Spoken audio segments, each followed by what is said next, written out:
Many people think that art class is just coloring sheets, but that's not true.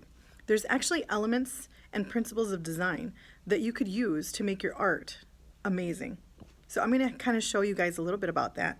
The elements are kind of, the way that I could put it easiest for you to understand is if I was to give you a pie recipe, there's main ingredients that you need, right? Like eggs and what else do you use? Flour, right? To make your pie. And the main ingredient like the apples or whatever you're going to do. Now, if you were to make your own pie without having those main ingredients and you just did whatever, your pie is going to taste nasty, right? So the way that I can explain the elements of art is these things are the main ingredients to make your art piece amazing. Then there's principles of art, which are the spices and the sugar that goes on top. So I'm going to give you an example real quick to show you what I'm talking about. Right?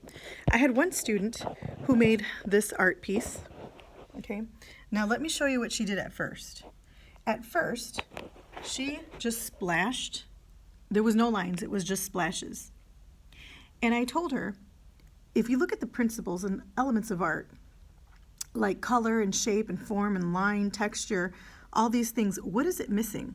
And again, there was no line, it was just splashes. So she's like, oh, well, maybe I can make some lines because it's missing line.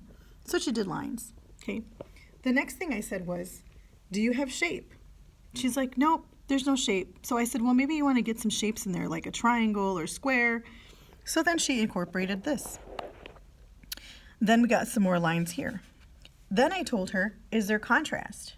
Black and white or patterns or anything like that going on? And that's when she added the black in here, okay? And then to go to the other side, she added some balance. So this is what her art piece ended up looking like towards the end, okay?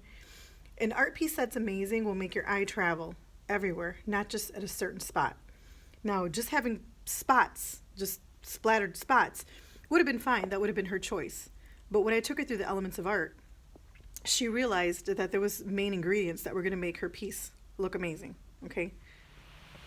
I have a student right now writing these elements and principles of art on my chalk wall because I think these are very important for the students to know.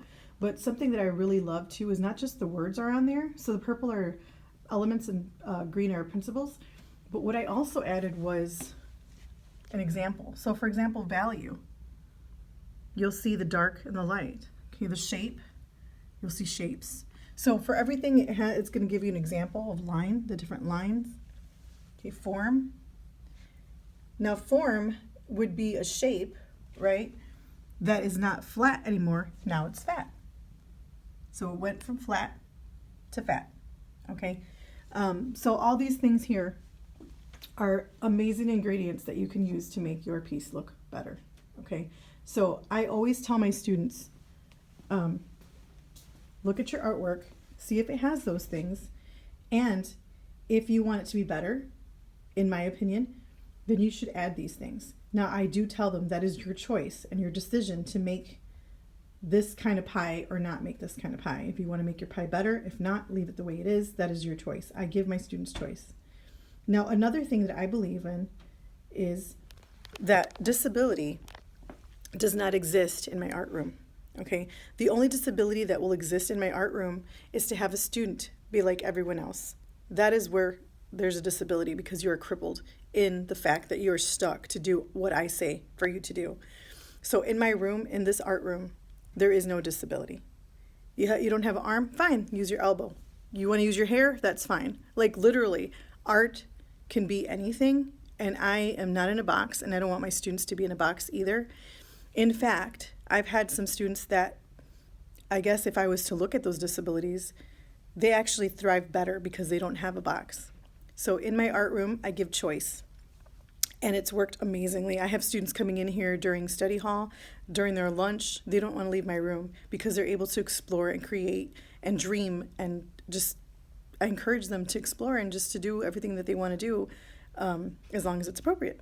So thanks for listening, and I just wanted to share that with you. Bye.